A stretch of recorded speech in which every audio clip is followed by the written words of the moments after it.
মাউতাল্লাযী তাফিরুনা মিনহু ফাইন্নাহু মুলাকীকুম সুম্মা তুরাদ্দুনা ইলা আলিমিল গায়বি ওয়াশ-শাহাদাতি ফায়ুনাব্বিউকুম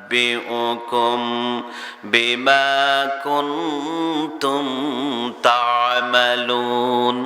বন্ধুরা আমার, আল্লাহ রাব্বুল আলামিন তার প্রিয় হাবিবকে বলেন, কুল ইল্লাল মাউতা, আগো আমার নবী আপনি বলে দিন, মানুষদেরকে জানিয়ে দিন, যেই মউত থেকে মানুষগুলা অনেক দূরে আত্মবোলা হয়ে আছে, মউতের দ্বারস্থ হয় না, আপনি তাদেরকে জানিয়ে দিন, এই আত্মবোলা মানুষগুলা শুনে রাখো যে মউত থেকে তোমরা অনেক দূরে বসে আছো, একদিন সেই মউত আল্লাহর পক্ষ থেকে তোমাদের সামনে আসবে।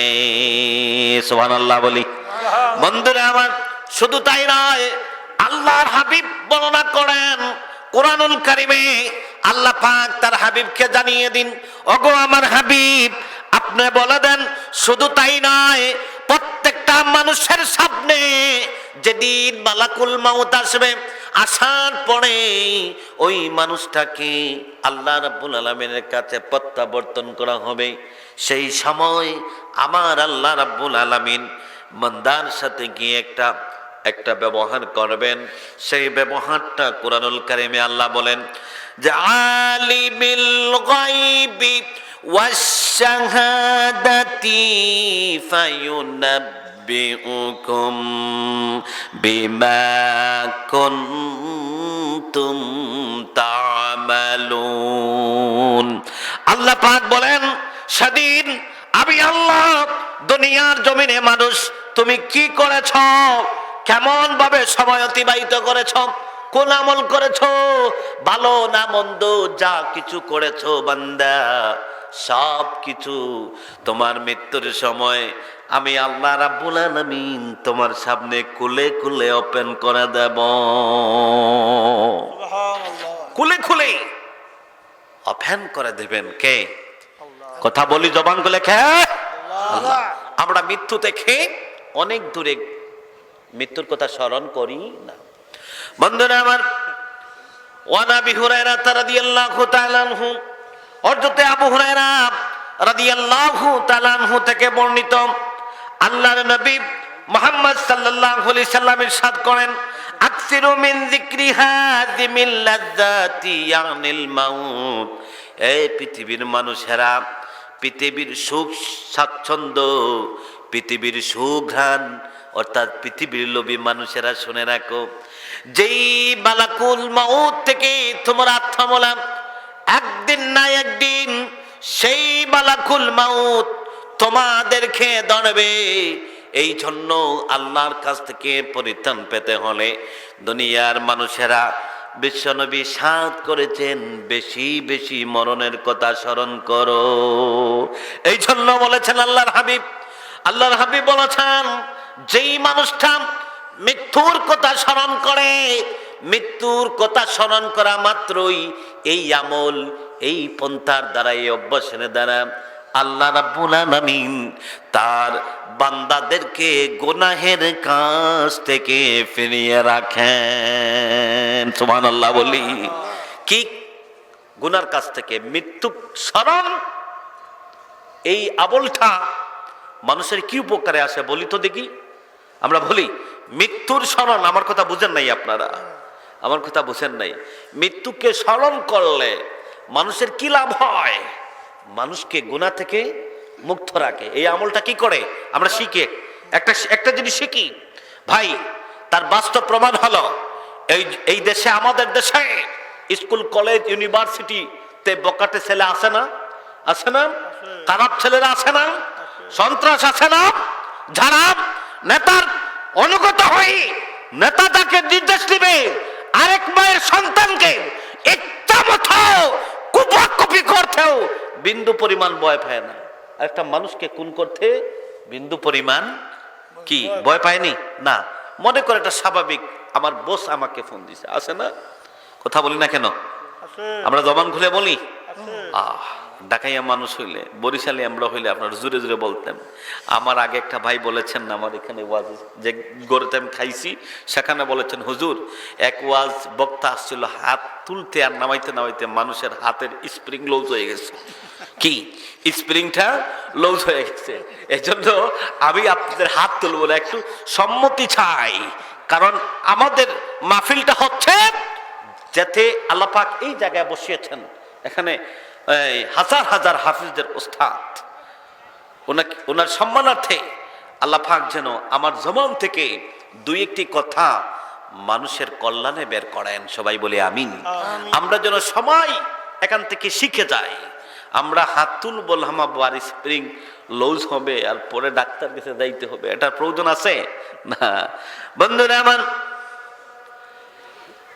আল্লাহর হাবিব মুহাম্মদ সাল্লাল্লাহু আলাইহি ওয়াসাল্লাম বলেছেন, মৃত্যুকে স্মরণ করলে মানুষ তার জিন্দেগির গুনাহ থেকে মুক্ত থাকে।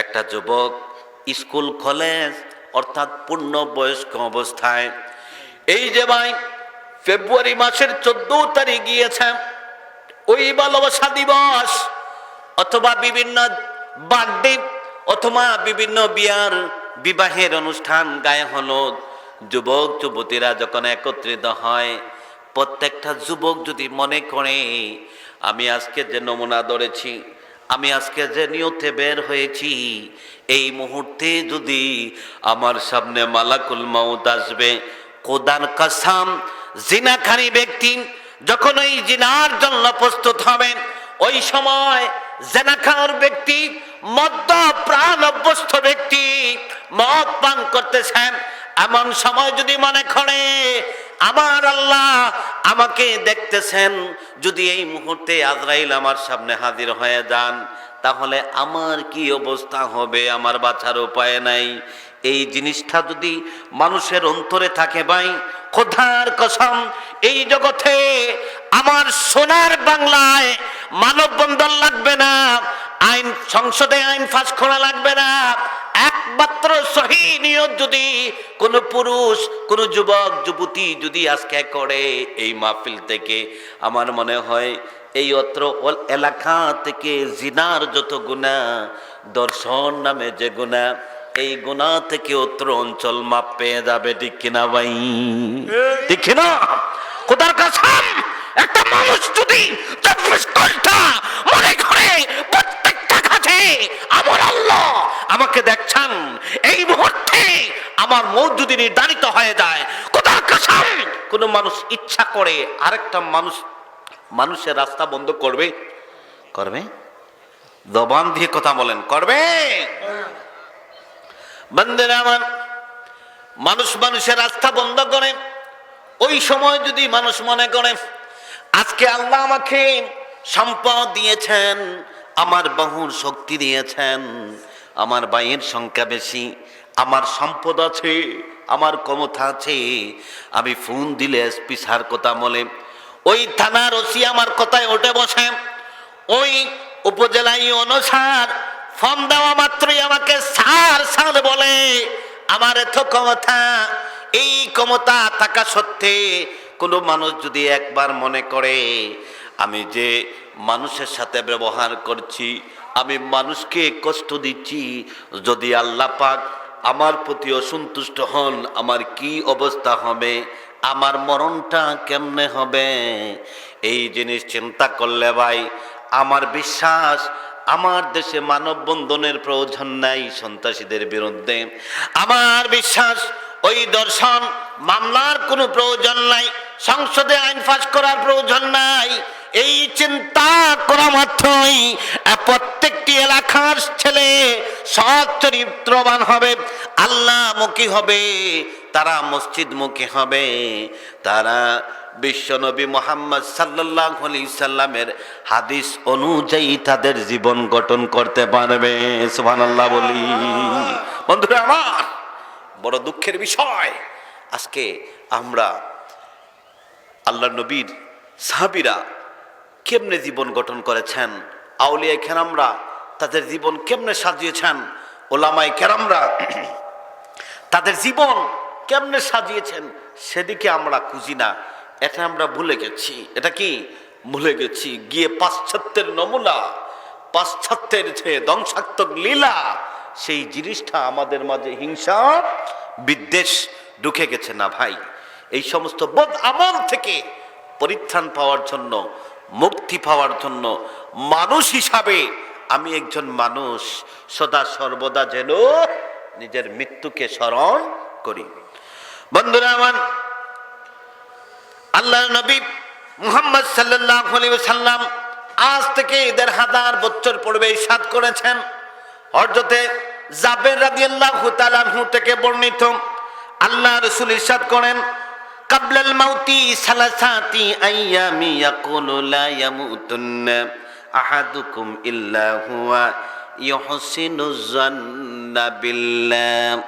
আল্লাহর হাবিব ওফাত শরীফের অর্থাৎ বিশ্বনবীর ইন্তেকালের ৩ দিন পূর্বে আল্লাহ নবী হযরতে জাবের রাদিয়াল্লাহু তাআলা আনহুকে একদিন বলেন, ও জাবের, এইভাবে হাত ধরে বলেন, ও জাবের, শুনে রাখো, লোকজনদেরকে জানিয়ে দাও যাতে মৃত্যুর সম্মুখীন কোনো মানুষ আল্লাহর প্রতি নেক ধারণা করে না করে, আল্লাহর নেক আমল অর্জন না করে, আল্লাহ পাকের নেক নির্দেশ মান্য না করে যেন মৃত্যুর দ্বারস্থ না হয়।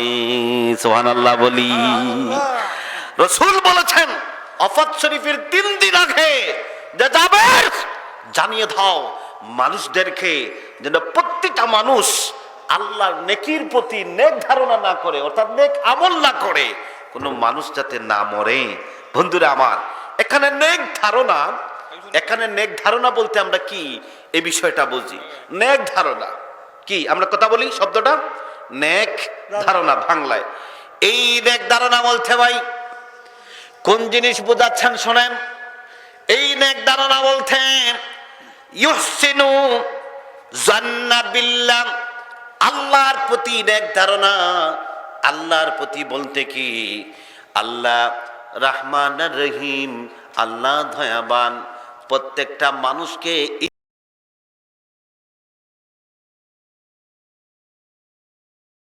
ইচ্ছা করলে মুহূর্তের মধ্যে আল্লাহ পাক মাফ করে দিতে পারেন। এই জন্য বিশ্বনবী বলেছেন আল্লাহর প্রতি নেক ধারণা না করে যেন কোনো মানুষ জীবনে মৃত্যুর সম্মুখীন না হয়। সুবহানাল্লাহ বলি। নেক ধারণা না করে, আল্লাহর দয়া কামনা না করে, আল্লাহর সন্তুষ্টি চিত্ত না কামনা করে কোনো মানুষ যেন মৃত্যুর সম্মুখীন হয় না। একটু মহব্বতে দুরূদে পড়ি, আল্লাহুম্মা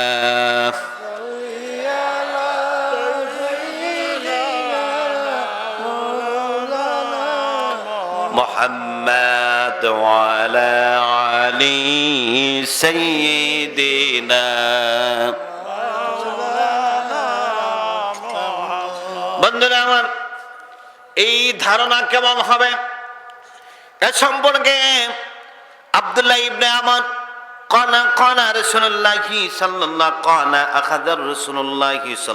আলাইহি ওয়াসাল্লাম বিমান কাবি ফাকালা কুন ফিদ দুনিয়া কাআন্নাকা গারিবুন আও আবিরু সাবিল।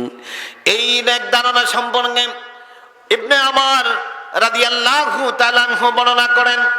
বিশ্বনবী মুহাম্মদ সাল্লাল্লাহু আলাইহি সাল্লাম বর্ণনা করেছেন, জগতের মানুষ আল্লাহর যদি সন্তুষ্টি চায় আর মৃত্যু যদি তাদের জন্য মঙ্গল কামনা করে, তাহলে প্রতিটা মানুষ যেন এই জগতে নিজেকে পরদেশী বিদেশি মনে করে, মুসাফির মনে করে, আর নিজেকে বড় গরিব, অসহায়, একাকিত্ব এই জিনিসটা মনে করে। কি অসহায়, একাকিত্ব মনে করে, গরিব এবং মুসাফির। বিদেশি মানুষ তো বুঝেন, আমাদের কোলাউড়া, কমলগঞ্জ, মৌলিবাজারে অনেক মানুষ বিদেশে থাকেন। তারা যারা বিদেশের জমিনে যারা থাকেন তারা বুঝতে পারে বিদেশের জিন্দেগিটা কেমন, ঠিক না? হ্যাঁ, এই যে ঢাকা থেকে এই যে বিভিন্ন এলাকা আমাদের এলাকায় আসছে না, আমরা ওদেরকে কি বলি? নোয়াখালী। কি বলি? নোয়াখাইল্লা বলি না? নখেল্লা। তাদেরকে অনেক সময় আমরা অনেক কথা বলি, তারা অসহায় হয়ে বসে থাকে, কিছু কথা বলতে পারে না। এই জীবন মানুষ, তুমি যদি আল্লাহর সন্তুষ্টি চাও, রাসূল বলেছেন তুমি বিদ্বেষী হও, তুমি গরিব হও। কি কথা বলি? এখন তো প্রশ্ন আসবে, দ্বন্দ্ব আসবে। কমলগঞ্জের মামুন, হুজুর আপনি কি বললেন? কত আফসোস, আমি বড় লোক হতে চাই, লন্ডন, আমেরিকা, এই যে এই বিভিন্ন দেশে যেতে চাই, আপনি বলছেন গরিব হওয়ার জন্য, এটা কেমন কথা? আরে ভাই, এই গরিব সেই গরিব নয়, সুবহানাল্লাহ বলি। এই গরিব বলছেন সম্পদ উপার্জন বন্ধ রেখে সব কিছু বিলিয়ে দিয়ে নষ্ট করে, আর নিজের নাক ডাকায় ঘুমাবো, আর কিছুদিন পরে মানুষের হাত চামো, এটা নয়। বন্ধুরা আমার, একটা শব্দের আরবি শব্দ বিধান, বালাগাত শাস্ত্রের বিধান, উলামায়ে কেরাম হাজির, শব্দালঙ্কার যে শাস্ত্র, সে বিষয়ে দিক নির্দেশনা দেন। একটি শব্দের একাধিক অর্থ, কিছু কিছু শব্দ 40 ঊর্ধ্ব অর্থ প্রয়োগ হয়, সুবহানাল্লাহ বলি। কিছু কিছু শব্দের অর্থ 40টার উপরে থাকে, ঠিক না? 40টার উপরে থাকে। যেমন আমরা শুনলাম আস্থা জীবন শুনি হারাম, সুদ খাওয়া হারাম। সুদ খাওয়া কি?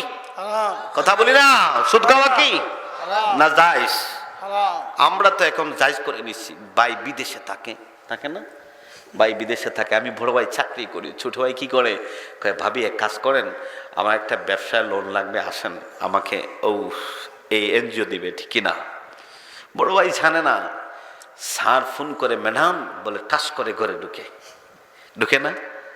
লোকজন যদি মনে করে এটা খেয়ে, বেটি বলে, ভাবে বলে যে এটা আমার কিস্তির স্যার। কি কিস্তির স্যার? স্যার সব বলতে স্যার, তার আর কোনো বাধা নাই, সব স্যার, 100% স্যার। আছে না? আছে না? এদিকে আর যাচ্ছি না, এটা আমার সাবজেক্ট না। বন্ধুরা আমার, এই গরিব সন্ধান অর্থমাই আপনাদেরকে আমি বোঝাতে গিয়ে একটা দৃষ্টান্ত চাচ্ছি। সুদ মানে হারাম, হারাম মানে বুঝি আমরা পচা জিনিস, হারাম মানে বুঝি আমরা নিষেধকৃত জিনিস, হারাম মানে আমরা বুঝি অবৈধ। কিন্তু আল্লাহ রাব্বুল আলামিন এই হারাম শব্দটা তার পবিত্র কাবার সাথে কোরআনুল কারিমে যোগ করেছেন হারাম শরীফ, ঠিক কিনা? আছে না হুজুর? হারাম শরীফ কি? হারাম শরীফ। এখন প্রশ্ন আসছে, ভাই এই হারামের অর্থ কি? আমার এখানে হারাম অর্থ পচা, খারাপ, নিকৃষ্ট এবং অবৈধ। আবার আল্লাহর ঘর কেমনে অবৈধ হবে? সেটা তো পচা হতে পারে না। সেটা পচা হতে পারে? সেটা খারাপ নিকৃষ্ট হতে পারে না ভাই। কোন ভাবার্থে এক একটা শব্দের পরিবর্তন হয়, অর্থ, সময়, বিষয় বুঝে অর্থ নিতে হয়, জন্য বয়সের প্রয়োজন। আমাদের দেশে অনেক ডক্টর আছেন যারা মন গড়া নবীকে বলেছে উম্মি, মূর্খ, ঠুরকো, বলেছে না? আছে না? এদিকে আমরা যাচ্ছি না, এদিকে যাওয়ার প্রয়োজন নাই। আমার উস্তাদ আল্লামা কাফিল উদ্দিন হুজুর, আমার উস্তাদ, আমার বন্ধু বদরুজ্জামান রিয়াদ সাহেবের উস্তাদ, আমাদেরকে উনি জবাব দিয়েছেন। জবাব দিছে না? উনি জবাব দিয়েছে, এই জন্য ভদ্র ভাষায় দিয়েছে বলে, এই যে একজন ডক্টর সাহেব নতুন মানুষ, তার বয়স কম, বুঝ হলে এটা ঠিক হয়ে যাবে, এত বেশি ভুল করে নাই। কিন্তু কিছু মানুষ আছে কাফের কাফের কাফের বলে একবারে মুসলমানদের মধ্যে দ্বন্দ্ব লাগিয়ে দিতে, আছে না? এজন্য আমলের প্রয়োজন, ইলিমের প্রয়োজন। আজকে আমার আমলও নাই, ইলিমও নাই। আজকের সভাপতি হাজার শত শত কোরআনে হাফেজের উস্তাদকে নিয়ে বসেছি। আল্লাহ পাক যেন আমাদেরকে তৌফিক দান করেন। সামনে আরেকটু বাড়ি। বন্ধুরা আমার, এই গরিব শব্দের অর্থময় একটা মানুষ আপনাকে দুর্ব্যবহার করেছে, খারাপ ব্যবহার করেছে, মনের মধ্যে আঘাত দিয়েছে বন্ধু। কিন্তু শোনা মাত্রই আপনি ওই মানুষটাকে এমন ক্ষমতা আপনার ঘর থেকে ধরে নিয়ে এসে ইচ্ছা মতো পিটাতে পারবেন, তাকে ইচ্ছা মতো এলাকা থেকে বের করে দিতে পারবেন। তারপরেও আপনি আল্লাহকে খুশি করার জন্য ওই বন্দাকে ক্ষমা করে দিয়েছেন। এটার নাম গরিব। সুবহানাল্লাহ। এটা কি? এটা গরিব। এই গরিবের অর্থ হচ্ছে, আপনাকে একটা মানুষ বলেছে যে এখানে এই যে হুজুর কোন মাদ্রাসা, গণকি আলিম মাদ্রাসা নাকি প্রতিষ্ঠাতা, গণকি আলিম মাদ্রাসার প্রতিষ্ঠাতা। আমি এখান থেকে নামার পরে হুজুরে হুজুরে ঠেলাঠেলি আসে না, আমি বললাম যে তাকে বুড়া বেটা বসে, যদি গাড়িতে গিয়ে বললাম বুড়া বেটা বসে আছে, আমি যদি উনি যদি যাইত হতে না দুই একটা ফাল দিতে পারতাম। ওনার এক ছাত্র আমাকে রাস্তায় পাইছে, ইচ্ছা করলে মারতে পারত, কিন্তু সম্মানার্থে বলেছে আপনি যেটা বলেছেন এটা আর করবেন না, আপনাকে ক্ষমা করে দিলাম, এর মানেই গরিব। সুবহানাল্লাহ বলি। অর্থাৎ ভাই একটা বেবুজ মানুষ এই এলাকার প্রভাবশালী সম্মানী ব্যক্তিকে গালি দিয়েছে। কি দিয়েছে? গালি দিয়েছে, অশ্লীল ভাষা প্রয়োগ করেছে। লোকটা শুনে তাকে মাফ করে দিয়ে বলেছে ভাই আমি তোমাকে মাফ করে দিলাম, তুমি এইভাবে আর শব্দ প্রয়োগ করিও না। এই রাসূল পাক সাল্লাল্লাহু আলাইহি ওয়াসাল্লাম বলেন এই গরিবী হালত, এই গরিবী নমুনা আমার উম্মতের জন্য মৃত্যুকে সহজ করে দেয়। সুবহানাল্লাহ বলি। মৃত্যুকে কি করে দেয়? জোরে বলি, মৃত্যুকে কি করে দেয়? বন্ধুরা আমার, মৃত্যু এমন এক কঠিন বিষয় ভাই। বিশ্বনবী বলেছেন আত-তুহফাতুল মাউতা লিল মুমিনিন, অর্থাৎ মুমিন মুসলমানের জন্য মৃত্যুটা হচ্ছে আল্লাহর পক্ষ থেকে তোহফা, উপহার স্বরূপ। উপহার স্বরূপ। পক্ষান্তরে আল্লাহ নবী বলেছেন বদগার গুনাহগার মানুষের জন্য মৃত্যু হচ্ছে আকাশ ভেঙ্গে, সমস্ত আকাশ ভেঙ্গে একটা মানুষের উপরে পড়া তার চেয়ে 1000 গুণ বেশি কষ্ট। অর্থাৎ আকাশ ভেঙ্গে, 7 আসমান ভেঙ্গে একটা মানুষের মাথায় চাপা দিলে যে পরিমাণ কষ্ট হবে তার চেয়ে 1000 গুণ বেশি কষ্ট বদগার জন্য মৃত্যু। বন্ধুরা আমার, এই জন্য ইবনে আমার আল্লাহ রাসূলের হাদিসের আলোকে হযরতে ওমর রাদিয়াল্লাহু তাআলা আনহুর প্রিয় বৎস আব্দুল্লাহ ইবনে ওমর, অর্থাৎ আল্লাহর নবীর সাহাবী ওমর রাদিয়াল্লাহু তাআলা আনহুর প্রিয় বৎস আব্দুল্লাহ বর্ণনা করেন মানুষদেরকে সারা জীবন নসিহত দিয়ে গেছেন এইভাবে যে কি ইজাম সাইতা ফালা তানতাজিরু সাবাব, এই জগতের মানুষ যখনই তোমার সামনে একটা সন্ধ্যা উপনীত হবে, আল্লাহকে যদি খুশি করতে চাও তাহলে তুমি এমন ভাবে নিয়ত করো যে আল্লাহর হুকুম ছাড়া আমি ঘুম থেকে জাগ্রত হয়ে সকাল পাবো কিনা জানি না। এভাবে তুমি চিন্তা করো। কিন্তু আমরা কি করি যে আরে ভাই 1 বছর ফেল করছি চেয়ারম্যানই, আগামী বছর যদি পাস করি তো 2 কোটি টাকা বাজেট রাখুন, তারপরে যদি চেয়ারে বসতে পারি তো সব খাই আমার পেটে ঢুকামু। শালার জনগণ আছে না, আছে না? একটা এলাকায় যদি বড় বিল্ডিং করে তো সে বলে সবাই আমার আয়াত, আমি তো সবচেয়ে বড় মুঠা, ঠিক কি না ভাই? এটা কিছুই কাজে আসবে না। কি কিছু কাজে আসবে না। বরং রাসূলের সাহাবী বর্ণনা করেন যে ওয়াইযা আসবাহতা ফালা তানতাসিরুল মাসাহ, আর প্রকৃত মুমিনের বৈশিষ্ট্য হলো যখন তার সামনে ঘুম থেকে জাগরিত হয়ে সকাল সামনে আসে সে আল্লাহর কাছে বলে আল্লাহ গো তোমার হুকুম ছাড়া আমি সন্ধ্যা পাবো কিনা সন্দেহ আছে। আর আমরা তো মনে করি দুনিয়া আমার নেতা এমপির লোক, আমি অমুক করে ফেললো, আমি অমুক করে ফেললো, আমার শক্তি বেশি, সদস্য সংখ্যা বেশি। ইউনিভার্সিটিতে পড়ে আমার বন্ধু, তার মা যদি বলে বাবা আজকে সোমবারই দিন এক কাজ করো, জুমাবারই দিন, বাবা ঘুম থেকে সকাল সকাল ঘুম থেকে উঠে নামাজ পড়তে হবে, আজকে পবিত্র দিন তোমার সামনে আসছে। বলবে মাগো তুমি কি বুঝবা, আমার গার্লফ্রেন্ড ফোন করেছে, একটু তাকে সময় দিতে হবে, ঠিক কিনা? আছে না? মারে আমি আইসিটি নিয়ে পড়েছি, আমি ইন্টারন্যাশনাল যুগের মানুষ, তথ্য প্রযুক্তি নিয়ে আমি লেখা পড়ি। বন্ধু তুমি চিন্তা করো এই জগতে তোমার মা তোমার বাবা ছাড়া আর তোমার কোনো আপন বন্ধু নাই।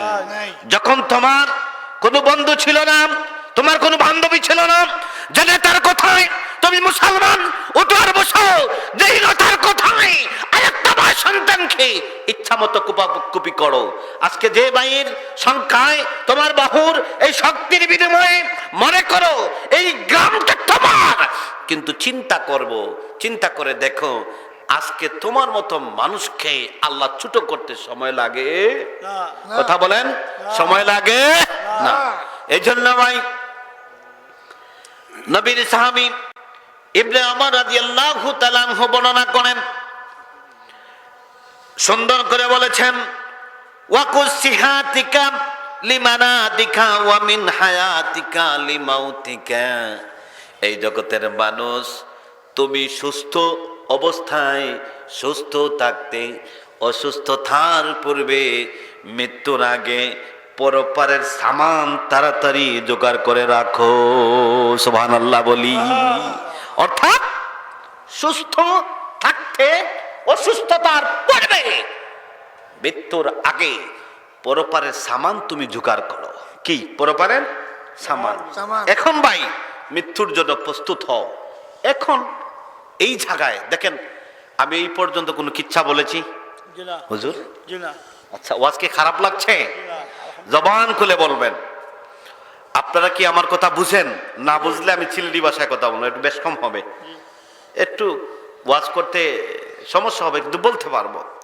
দেখেন, রসুলের সাহাবী বলেছেন, ওয়া কুদসিহাতিকা লিমারাদিকা ওয়া মিন হায়াতিকা লিল মাউতিকা। অর্থাৎ অসুস্থতার পূর্বে তোমার সুস্থতার দ্বারা মৃত্যুর আগে মৃত্যুর জন্য রেডি হয়ে থাকো। সুবহানাল্লাহ। এখন অসুস্থতা সুস্থতা দুইটা বিষয় আসছে না? কয়টা আসছে? জবান খুলে বলি কয়টা? দুইটা। এই অসুস্থতা মানে বার্ধক্যকাল। এই অসুস্থতা বলতে যে টাইফয়েড হবে, আপনার স্ট্রোক হয়েছে, এইটা নয় ভাই। এই হাদিসের সুস্থতার দ্বারা বোঝানো হয়েছে, আমাদের এখানে তো মুফাসসিরের অভাব নাই। আমি গতদিন আমার এলাকায় আমি ওয়াজ করছি, দেখলাম আমাকে প্রধান অতিথি দেওয়া হয়েছে, প্রধান বক্তা যার নাম দেওয়া হয়েছে, আসছে এই নবীগঞ্জ থেকে, লেখছে আন্তর্জাতিক খ্যাতি সম্পন্ন। আমি তার ওয়াজটা 2 ঘন্টাই শুনলাম, কিন্তু আমার মনে হয় না একটা হাদিস উচ্চারণ করলো। কোরআনের আয়াত দূরের কথা, আমরা কোরআনের আয়াতের দিকে দুর্বল, কারণ কোরআনে হাফিজ হতে পারি নাই। আজকে বুঝেছি এই কোরআনের হাফেজ কেমন সম্পদ, হাফিজি পড়াটা, হাফেজ হওয়াটা কি যে মর্যাদা, এখন বুঝেছি, হারে হারে টের পাচ্ছি। বন্ধুরা আমার, একটা শব্দের অর্থ তুলতে হলে, একটা হাদিসের বাংলা অনুবাদ করে মানুষদেরকে বুঝাতে হলে বারবার উসুলে হাদিসের সাহায্য নিতে হয়। কি কথা বলি? উসুলে হাদিসের সাহায্য নিতে। আমরা তো এখন এই যে ইউটিউবে হাদিস পাই, বুখারী সার্চ দিলে সাথে সাথে পাই, কিন্তু এটা বাংলার শাব্দিক যে অর্থ আছে সেটা দিয়ে লেখা, সেখান থেকে পড়ে আইসাই আমরা ইমাম সাহেবকে বলি, হুজুর এটার অর্থ হটা, ঠিক না হুজুর? হ্যাঁ, মন ঘোরা যা মন চায় তাই আমরা বলি, নিজের হাতের মুঠোয় না ভাই। একটা হাদিসের অর্থ এখানে যে লিখে নিয়ে এসেছি, বারবার উসুলে হাদিসের সাথে সামঞ্জস্য রেখে বারবার খুঁজে খুঁজে এগুলো আমরা নোট করি। বড় আলেম ছাড়া আমি তো হতে পারি না, এই গুণাগার মানুষ। বন্ধুরা আমার, আজকে আমি বোঝাবো সুস্থতা আর অসুস্থতা। এই হাদিসের আলোকে সুস্থতা বোঝায় একটা মানুষ তার উপর শরীয়তের বিধান অর্পিত হওয়ার পরে যৌবনকাল, শক্তিকাল, এই জমিনে যতদিন থাকবে বিশ্বনবী ওই যৌবনকালকে মানুষের সুস্থতার কাল বুঝিয়েছেন। চিল্লাইয়া বলি সুবহানাল্লাহ। আর সুস্থতার খাল এমন এক খাল, বার্ধক্য খাল। হ্যাঁ ভাই, আমি দেখেছি আমার সামনে আমার এনারা, আমি দেখেছি আমার সামনে আমার চাচা এত বেশি কর্মঠ ছিলেন, পরিশ্রমী মানুষ ছিলেন, কিন্তু আজকে লাঠির সাহায্যেও হাঁটতে পারে না। এই বৃদ্ধকাল, বার্ধক্যকালটা হচ্ছে অসুস্থতার কাল। অসুস্থতা মানে এখানে অসুস্থতা বলেছে ওই সময়কে, যেই সময় একটা মানুষ নামাজ পড়তে তার হাঁটুতে ধরে, এরপরে সেজদা দিতে তার মাথা কাঁপে, এই বয়সটাকে বোঝানো হয়েছে অসুস্থতা। বুঝে আসছে কথা? আর সুস্থতা মানে কি? যৌবনকাল, ইচ্ছা করলেই রাত্রে ভীষণ ঠান্ডা, প্রচন্ড ঠান্ডা পড়েছে, ইচ্ছা করলে যৌবনের ঠেলায় ঠান্ডাকে পিছনে ফেলে আল্লাহর প্রেমে যুবক আরামের বিছনা ছেড়ে দিয়ে ওই মসজিদে এসে সাজদা দিয়ে আল্লাহর শুকর আদায় করেছে। জমিন আল্লাহর কাছে ফরিয়াদ করে বলেছে, আল্লাহ তোমার যুবক বান্দা আমার মুখে মাথা দিয়ে সাজদা দিয়েছে, তার মাথা উঠান, তার মাথা উঠান, আমি তার মাথার ভর আমি জমিন সহ্য করতে পারি না গো আল্লাহ। এ প্রভু তোমার কাছে আমি ফরিয়াদ করি, আমার বুক থেকে তোমার বান্দার মাথা উঠাও, তোমার বান্দার বাম, তোমার বান্দার ভমান, তোমার বান্দার 14 গোষ্ঠীকে মাফ করে দাও। সুবহানাল্লাহ বলে। সুবহানাল্লাহ। এত বিশাল পার্থক্য, এত বিশাল পার্থক্য, বুঝে আসছে কথা? একটু মহব্বতে জিকির করিলাম,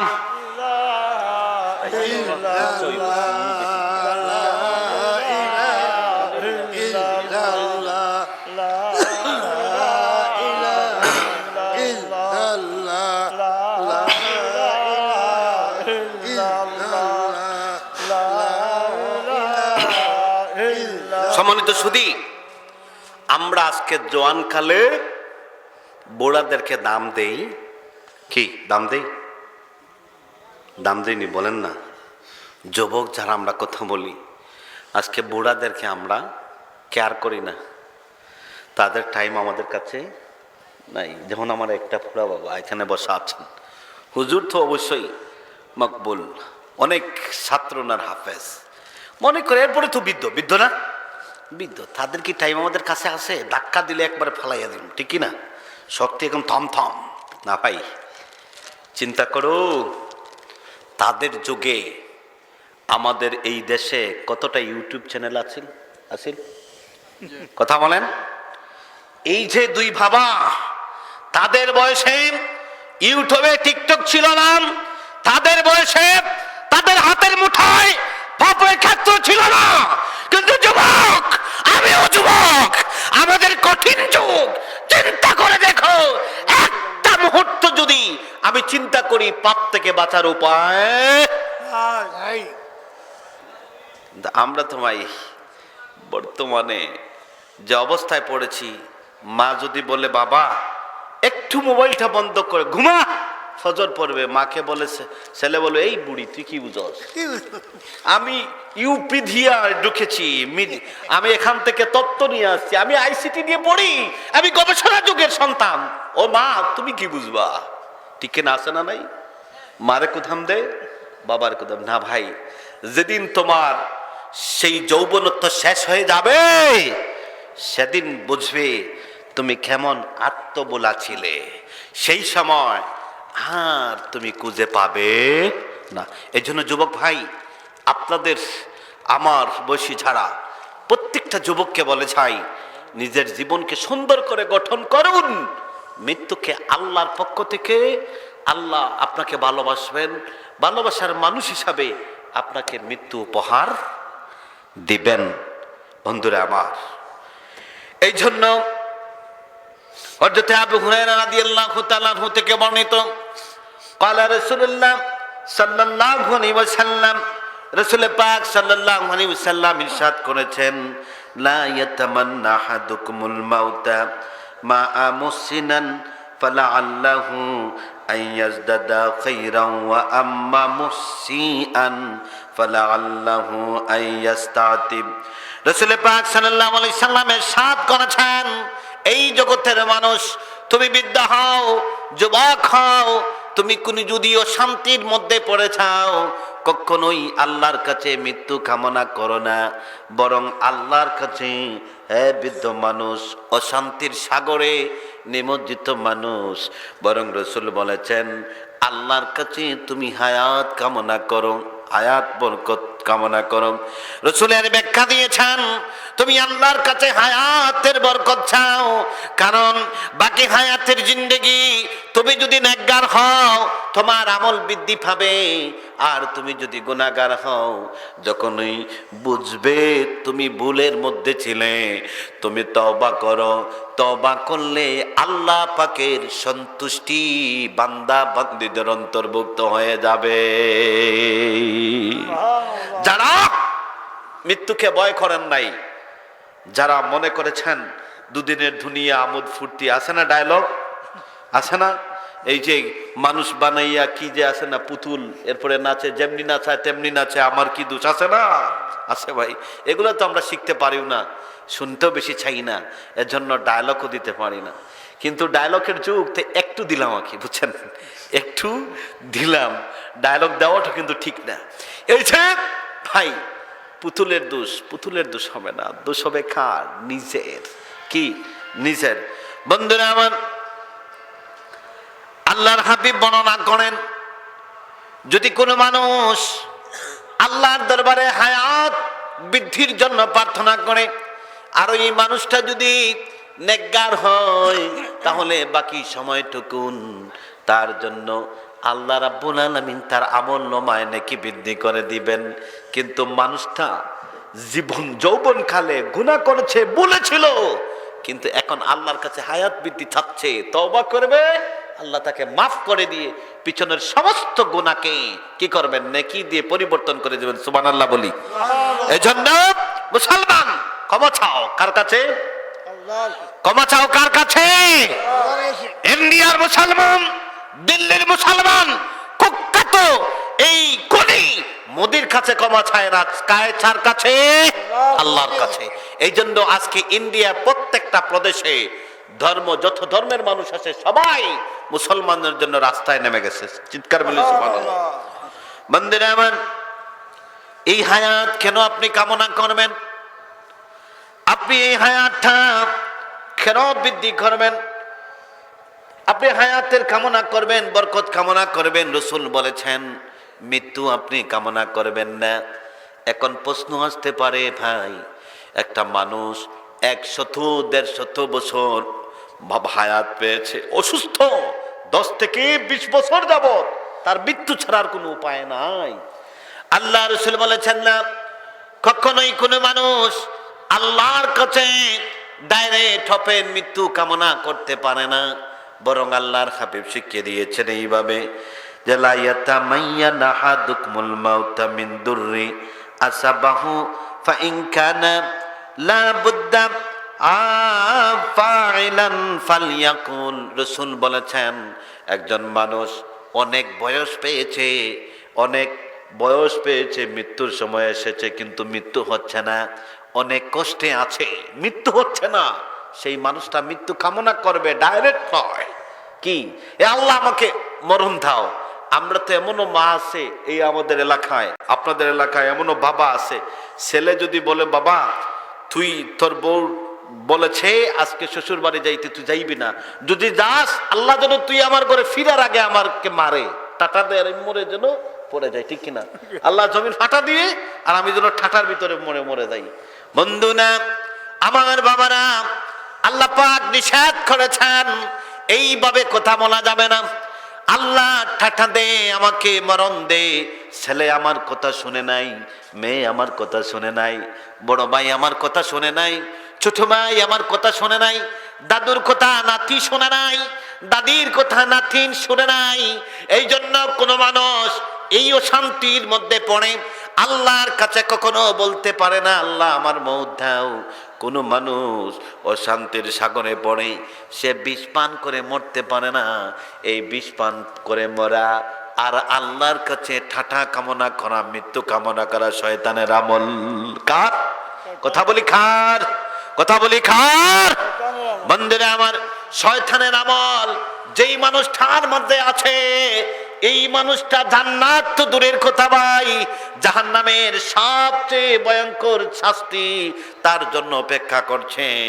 এই জন্য আমরা মুসলমান না বুঝে না শুনে আমাদের পূর্বের দিনে যতবার বলেছি আল্লাহ ঠাটা দে, মরণ দে, আজকে আমরা তওবা করে নিব, জীবনে আর বলবো না। রাজি আছেন?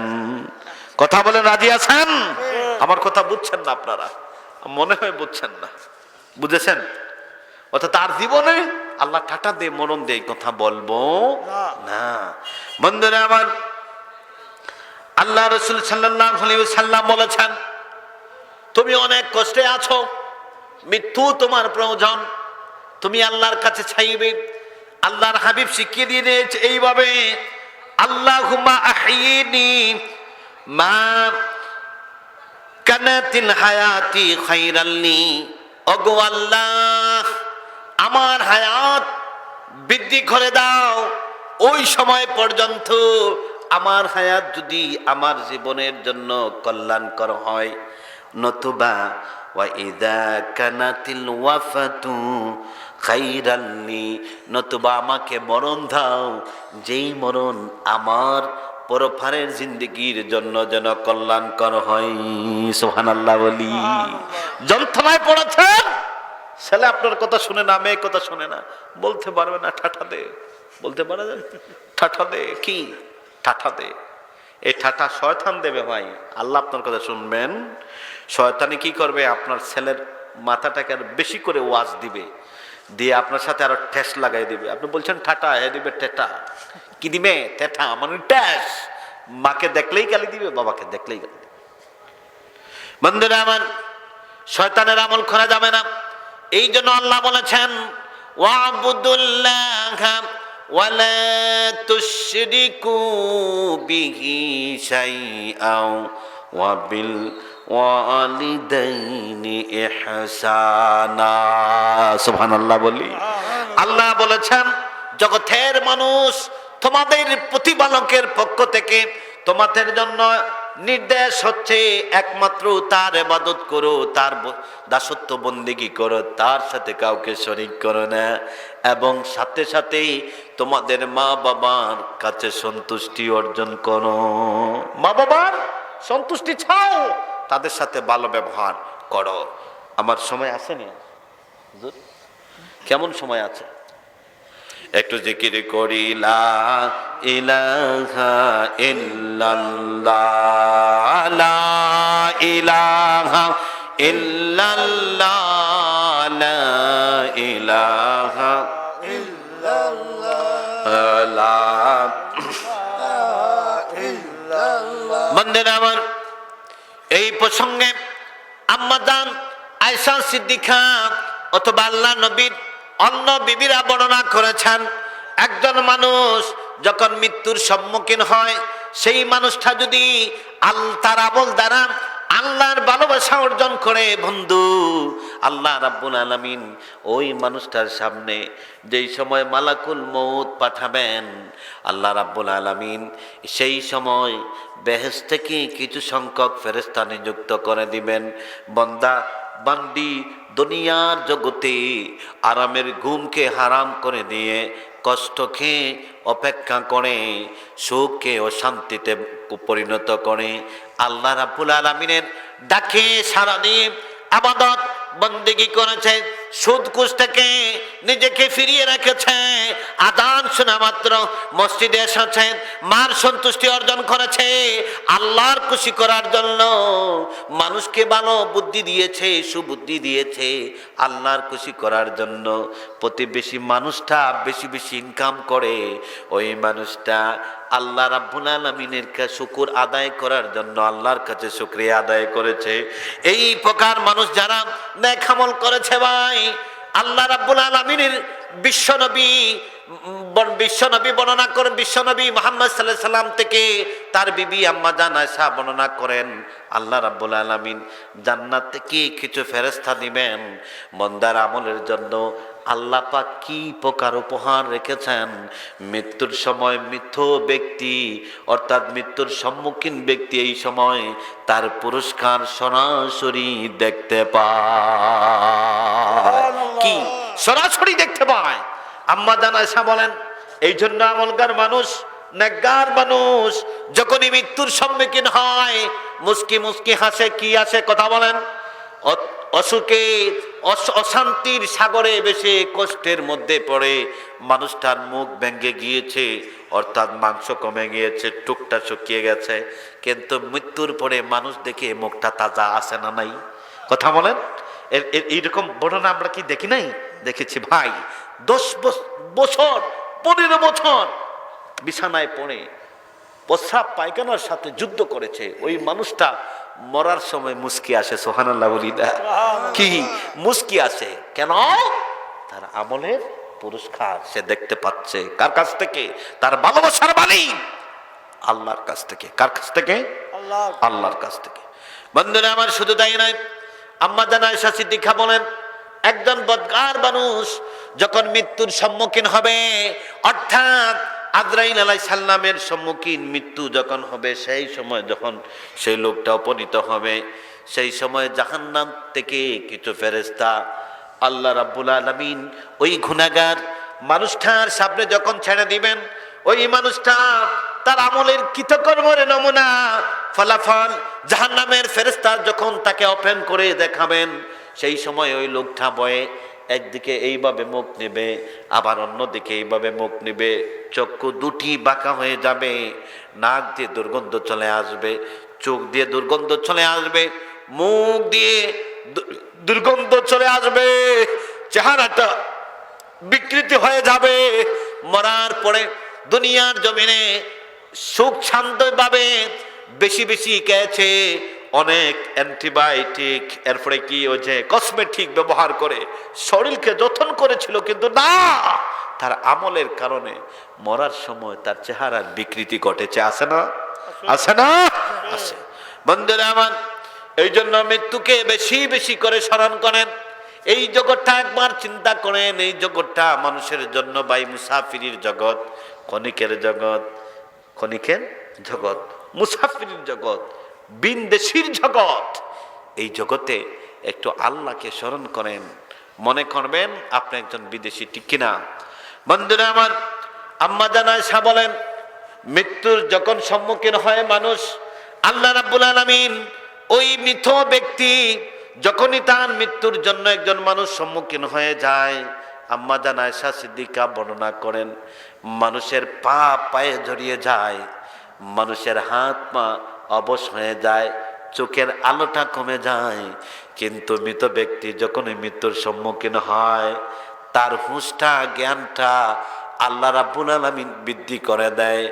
ওই মৃত ব্যক্তির পাশে তার ছেলে, তার মেয়ে অথবা মায়ের মানুষ নাম ধরে ধরে রেখে, আমার মা, আমাকে আপনি সব সময় জবান খুলে ডাকতেন গো মা, ও মা গো, আজকে দেখি তোমার জবান বন্ধ হয়ে গেছো, তুমি কেমন করে তাকাও, তোমার চোখ দিয়ে দেখো না আজকে চোখের আকৃতি যেমন কেমন হয়ে গেল, মারে বাবা আজকে তুমি আমার জন্য কি করেছো, এখন দেখি চক্ষুটা তোমার কেমন হয়ে গেল। ও মা, বাবা, জবাব দাও, জবাব দাও। আয়েশা সিদ্দিকা বলেন, সন্তান হোক, মায়ার মানুষ হোক ভাই, সেই সময় মানুষকে আদর করে যত মানুষ ডাকবে, মৃত পথযাত্রী ব্যক্তি শুনবে, কিন্তু জবাব দেওয়ার ক্ষমতা আল্লাহ দিবেন না। কি জবাব দেওয়ার ক্ষমতা? আল্লাহ দিবেন, জবাব দেওয়ার ক্ষমতা দিবেন না। আম্মা জান আয়েশা বলেন, নেককার মানুষ হলে সন্তানের কথা শুনবে কিন্তু জবাব দিবে না। দুনিয়ার সুখ শান্ত, শয়তানের সন্তানের মায়া মহব্বত সবার চেয়ে সব কিছু এদিন মা, এদিন বাবা যদি নেককার হয় বলে গিয়ে আল্লাহর পক্ষ থেকে পুরস্কার লাভের জন্য নেককার মা, নেককার বাবা, নেককার মানুষ দুনিয়ার সব মায়া ভুলে গিয়ে সে দৌড় বারবার বললে, আল্লাহ আমার মৃত্যু তাড়াতাড়ি করো যাতে আমি পুরস্কার হাতে পাই। সুবহানাল্লাহ। আর বদকার মানুষ তার অবস্থা দেখে আত্মীয় স্বজন সন্তানের কান্না শুনবে, কথা শুনবে, কিন্তু এইভাবে এইভাবে লাফালাফি করবে। কি এইভাবে লাফালাফি করবে। বন্ধুরা আমার, এই জন্য মৃত্যুকে বেশি বেশি স্মরণ করেন। মৃত্যু স্মরণ করতে গিয়ে মৃত্যুর প্রতি আপনার এই যে দুনিয়া, ক্ষণিকের দুনিয়া, এই জিনিসটা বুঝতে আমাদের প্রিয় মুর্শিদ আল্লামা ফুলতুলি সাহেবুল্লাহ শিক্ষা দিয়েছেন। এক দুন্দুকি মানুষের কাছে যাও, একদিন তাদের কষ্ট দেখো, অভাবগ্রস্ত মানুষের পাশে দাঁড়াও, অন্ধ আঁথুর লুলা মানুষের কাছে যাও, দেখো তারা কেমন জীবনযাপন করে, তাহলে তুমি বুঝতে পারবে তোমার সুস্থ কাল কেমন ছিল, তুমি কেমন সুস্থ, তুমি কেমন নিয়ামত আল্লাহর পক্ষ থেকে তুমি গ্রহণ করছো। এই জিনিসটা আমাদের দরকার আসেনি ভাই, কথা বলেন, দরকার আসেনি না? আমরা এটা দরকার মনে করি না। আমরা মনে করি বুট আসবে তাই ঈদের সময় সেলফি দেব, 2টা পাঞ্জাবি একটা হাফিজি মাদ্রাসায় দিমু, দিয়ে হাফিজ সাহেবকে 100 টাকা হাত দিয়ে দিলাম, দেওয়ার পরে বললাম যে আমি তো মেয়র হতবো, আমার জন্য চেয়ারম্যান হবে, একটু দোয়া করেন। তিনি কি করলেন, 10টা পাঞ্জাবি দিলেন, আবার ফেসবুকে ছবি তুলে ছাত্রদের ছবি পিকচার নিয়ে বলেন এই মাদ্রাসায় আমি 50টা এতিমখানায় 50টা বাচ্চাকে আমি এই কি দিলাম, ঈদের পোশাক কিনে দিলাম। খোদার কসম, এই মাদ্রাসায় খুঁজে দেখা যায় একটা এতিম নাই। আছে না এরকম? এরকম আছে না? আছে, সত্য কথা বলছি ভাই, আছে। আপনি যাকাত দিবেন, মুসলমান যাকাত দেয়, 2-3টা শাড়ি কিনে, কেনার পর লোকটাকে নিয়ে এইভাবে ধরে ছবি তুলে ফেসবুকে দিয়ে বলে বন্ধুরা, ও আমার এফবি বন্ধুরা, আল্লাহ পাক আমাকে তৌফিক দিয়েছেন, আমি যাকাত দিয়েছি, নাউজুবিল্লাহ বলি, যাকাত দিয়েছি। এই যে অবস্থা, এটা হবে না। এটা কি করা যাবে? করা যাবে না। বরং আপনার দান, সাদকা, খায়রাত মৃত্যুর কষ্ট লাঘব করে কেমনে সত্যিকার যদি খায়রাত হয় দুনিয়ার মানুষকে দুঃখ দেওয়ার জন্য। আমাদের দেশের অধিকাংশ যাকাত দেওয়ার ট্র্যাডিশন, নমুনা, লিমিটেশন এগুলা হয়ে গেছে একটা ফ্যাশন, ঠিক কিনা? যাকাত দেব, গৌরব করব, মানুষকে সহযোগিতা করব, নিজের মান সম্মানকে বৃদ্ধি করার জন্য। আছে না? না ভাই না, এটা হবে না। আমার জীবনে একটা মানুষকে আমি দেখেছি যাকাত দিতে, আমার জীবনে, এই সংক্ষিপ্ত জীবনে। এখানে হুজুর আছেন, হয়তো অনেক মানুষ দেখেছেন, আমার থেকে আরো বেশিও দেখেছেন, মুরব্বী যে চাচা আছেন অনেক বেশি দেখেছেন। কিন্তু বন্ধু শুনে রাখেন, আমার এই সংক্ষিপ্ত জীবনে আমি একটা মানুষকে দেখলাম যাকাত দিতে। ওনার বড় ছেলে মৌলভীবাজার মহিলা কলেজের ভাইস প্রিন্সিপাল, ওনার দ্বিতীয় ছেলে কোরআনে হাফেজ, লন্ডনে থাকেন, তৃতীয় ছেলে মাদ্রাসায় লেখাপড়া করেছেন, লন্ডন থাকেন। 2টা মেয়ে কোরআনে হাফেজা, একটা মেয়ে মাদ্রাসায় পড়েছে, একটা মেয়ে ডাক্তার ভার্সিটিতে পড়ে ডাক্তার হয়েছে, মেডিকেলে পড়ে। এই অবস্থা ওনার ফ্যামিলি, এই বর্ণনা। এই লোকটাকে দেখলাম একটা মানুষকে কিছু ইট, এক গাড়ি ইট, ডিস্ট্রিক্টে কয় হাজার ইট আটে জানি না আমি, একটা ডিস্ট্রিক্টে একটা গাড়ি ইট দিয়েছেন একটা মানুষকে। ইট দেওয়ার পরে ওই লোকটা পরের দিন সবাইকে হেঁটে হেঁটে বলে, হাজী সাহেব আমাকে ইট দিছে ভাই, আমি গড় করবো, গরিব মানুষ, এত খুশি, আমি হাজী সাহেবের জন্য দোয়া করি। এই কথাটা তিনি একদিন সরাসরি শুনছেন। শোনার পরে ঘুম থেকে উঠে গাড়ি নিয়ে সব ইট নিয়ে এসে বাড়িতে নিয়ে আসলেন। আমি বললাম যে হাজী সাহেব এটা কেন করলেন? বলে হুজুর আপনাকে আমি কি বলবো, আমার হিসাব নিকাশ করতে ভুল হয়েছে। ওই উপহারের মালিক, ওই সাদগার খয়রাতের মালিক ওই ব্যক্তি না, এই জন্য তার বাড়ি থেকে আমি নিয়ে এসেছি। কি নিয়ে এসেছি? কারণ আপনারাই ওয়াজ করেন ডান হাত দিয়ে দান করলে বাম হাতে কবর পাবে না। আমি ওকে নিষেধ করেছি, এটা আমি তোমাকে দেয় নাই, আমার সম্পদের উপর তোমার হক ছিল, তোমাকে দিয়েছি আমার মৃত্যুর কষ্ট সোজা করার জন্য। কিন্তু হুজুর ও প্রকৃতভাবে হকদার নয়, এই জন্য সে বর্ণনা করেছে আমার দান সদগার ঢুল পিটিয়েছে, এই জন্য যে মানুষটা ইটের হকদার হবে তার জন্য ইট নিয়ে আমার বাড়িতে এসেছে। সুবহানাল্লাহ বলি। কিছুদিন পরে দেখলাম লোকটা অসুস্থ হয়ে বিছানায় গড়াগড়ি খাচ্ছে। প্রায় বছর খানিক প্রস্রাব পায়খানার সাথে তিনি প্রতিযোগিতা শুরু করলেন। অনেক মানুষ বললে যে লোকটা তো জালিম ছিল, একজন মানুষকে যদি ইট দিছে দান করছে, সে ভুল করেছে, আবার জোর করে ইট নিয়ে এসেছে। কি করেছে? জোর করে নিয়ে এসেছে। বন্ধুরা আমার, আপনি কোন মানুষ কেমন ছিল, কোন মানুষের কেমন আমল ছিল আপনি বুঝতে পারবেন না। একটা মানুষ এই মজলিসের ভিতরে আমরা যারা আল্লাহকে ডেকেছি, জিকির করেছি ভাই, নবীর দরুদ পড়েছি। আমার জিকির, আপনার জিকির, ছোট্ট সোনার মনের জিকির, সবার জিকির একত্রিত করলে জানি না কোন মানুষটার জিকির আল্লাহ পাকের কাছে কেমন মর্যাদা হয়েছে, ঠিক কিনা? মানুষ হাসাহাসি শুরু করে দিয়েছে যে তিনি জালিম ছিলেন, তার শক্তি ছিল, এই জন্য ঈদ নিয়ে এসেছেন। আমি ওই লোকটার জানাজা পড়াইলাম, ওই লোকটাকে গোসল দিলাম, যে আসর তো দোয়া করে গেলাম, দুর্গন্ধে ধারে যাওয়া যাচ্ছে না। আর মাগরিবের পরে মারা গেছেন, মারা যাওয়ার পরে দেখি ওনার গা থেকে খালি সুগন্ধি বের হচ্ছে। সুবহানাল্লাহ বলি, বাস্তব।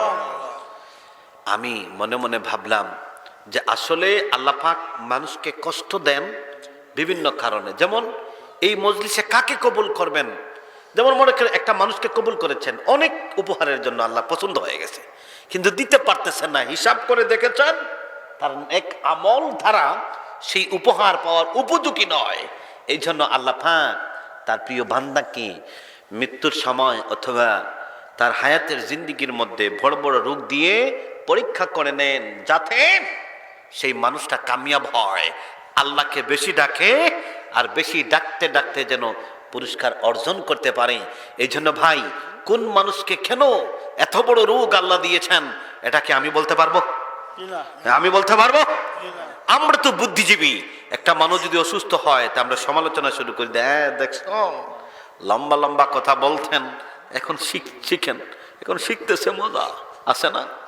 ভাই, এগুলা বলা যাবে না। এগুলা কি বলা যাবে না? এগুলা শয়তানের আমল। আল্লাহ পাক যেন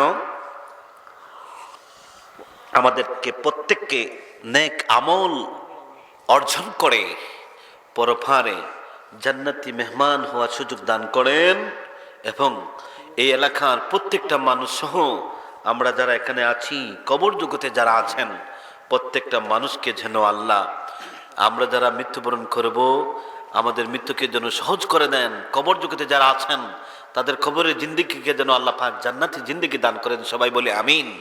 সম্মানিত সুধী, আমার কথায়, আমার শব্দ উচ্চারণে, বাচন ভঙ্গিতে যদি আপনাদের হৃদয়ে কোনো দুঃখ নেই, দুঃখ লাগে, আমি আল্লাহর ওয়াস্তে ক্ষমা চাচ্ছি, এবং প্রত্যেকের জন্য আমরা প্রত্যেকে দোয়া করব।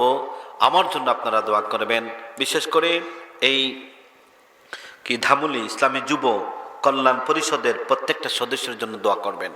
এখানে যুব আছে, যুব পরিষদ, আল্লাহ পাক যেন এই এলাকার প্রত্যেকটা যুবক যুবতীকে, প্রত্যেকটা মায়ের জন্য, বাবার জন্য, প্রত্যেকটা হকদার দাবিদার মৃত মানুষের জন্য যেন নেকঘর, ইয়াদঘর, আওলাদ হিসাবে কবুল করে নেন। সবাই বলি আমিন। এই মাহফিলটা আগামী বছর ধরে রাখবেন। রাখা যাবে? কথা বলি, রাখা যাবে? সম্মতি দেন, রাখা যাবে? আমি কিন্তু চাঁদা তুলবো না, আমি কিন্তু চাঁদা তুলবো না, এটা তুলতেও পারি না। এই মাহফিলটা কি আগামী বছর রাখা যাবে? আল্লাহ পাক যেন সবাইকে তৌফিক দেন এই মাহফিলটা ধরে রাখার আশা ব্যক্ত রেখে আমি আমার আলোচনা এখানে শেষ করলাম। আসসালামু আলাইকুম ওয়া রাহমাতুল্লাহি ওয়া বারাকাতুহু। আল্লাহুম্মা আমিন। আল্লাহুম্মা রাব্বানা যালামনা أنفسنا وإن لم تغفر لنا وترحمنا لنكونن من الخاسرين. اللهم حبب إلينا الإيمان وزينه في قلوبنا وكره إلينا الكفر والفسوق والعصيان وجعلنا من الراشدين. اللهم اغفر لي ولوالدي رب ارحمهما كما ربياني صغيرا. আয় আল্লাহ রাব্বুল আলামিন, পবিত্র আয় আল্লাহ রাব্বুল আলামিন, এই মাহফিল দক্ষিণ ধামুলি জামে মসজিদ প্রাঙ্গণ থেকে রাব্বুল আলামিন, আমরা যত মায়ের সন্তান, পর্দার আড়াল থেকে যত মা বোনেরা, আমার সাথে যত মুরব্বী বাবারা, নজওয়ান ভাইয়েরা, ছোট্ট সোনার মনির সাথী বন্ধুরা, যে যেখান থেকে হাত বাড়িয়েছেন, মাবুদ তোমার হাবিবের উসিলায়, তোমার রহমান রহিমের উসিলায়, এই নাম ধয়ের উসিলায় একটা বার আজকে দক্ষিণ দামুলি জামে মসজিদ ময়দানে আল্লাহ গো তোমার রহমতের নজর দিয়ে রহমান আর রহিমের উসিলায় একটা বার লক্ষ্য করে দেখেন, প্রত্যেকটা মানুষ তোমার দরবারে ভিক্ষার বেশে কি যেন চেয়েছে, হাত পেতে আছে। আল্লাহ, আয় আল্লাহ রাব্বুল আলামিন, আমি গুনাহগার মানুষ, না আছে ইলম, না আছে আমল। আল্লাহ, তোমার মায়ের মানুষরা আমাকে মহব্বত করে সম্মানের চেয়ারে বসে কোরআন হাদিসের দুই একটি কথা বলার সুযোগ করে দিয়েছেন। রাব্বুল আলামিন এই সম্মান, এই ইজ্জত দানের বিনিময়ে এই এলাকার প্রত্যেকটি মানুষকে তুমি নেককার দিনদার হিসাবে কবুল করে নাও। আয় আল্লাহ, আমাদের হাত খালিয়াতে ফিরাইয়া দিও না আল্লাহ। রাব্বুল আলামিন, তুমি মুনিব, তোমার দরবার থেকে যদি আমাদেরকে তাড়িয়ে দাও গো আল্লাহ, আমাদের আর যাওয়ার জায়গা নাই গো মাবুদ। আমরা কোনো দরজায় যাব না, বুক বড় আশা নিয়ে হাত বাড়াইলাম, জিন্দেগির মধ্যে গুনার গুনাহ, কিন্তু নেক আমলের দিকে যদি লক্ষ্য করি তোমার দরবারের দিকে হাত বাড়াইবার সুযোগ নাই। কিন্তু মাবুদ, আমরা সবাই অহংকার করি, গৌরব করি তোমার হাবিবের উম্মত, তোমার হাবিবের গুনাহগার উম্মত হিসাবে তোমার হাবিবের উসিলায় আমাদের আজকের দোয়াকে কবুল আর মঞ্জুর করে নেন। আল্লাহ, এই মাহফিল থেকে যতটুকু সওয়াব তোমার দরবারে কবুল হয়েছে আল্লাহ, লক্ষ কোটি কোটি গুণ বৃদ্ধি করে সোনার মদিনাতে এইভাবে পৌঁছা দেন। আয় আল্লাহ রাব্বুল আলামিন, আপনার হাবিবের আহলে বাইত, সাহাবায়ে কেরাম, শুহাদায়ে কেরাম, সমস্ত নবী রাসূল, গস কুতুব, ওলি আল্লাহ, পীর দরবেশ, বুজুর্গানে দ্বীন আহলে রূহ পাকে তামাম হাদিয়া পৌঁছে দিন আল্লাহ। বিশেষ করে মাহমুদ দামুলি এলাকার মাবুদ, যত সন্তান হাত বাড়িয়েছে, আমরা যারা হাত বাড়িয়েছি আল্লাহ, আমাদের মার বংশ থেকে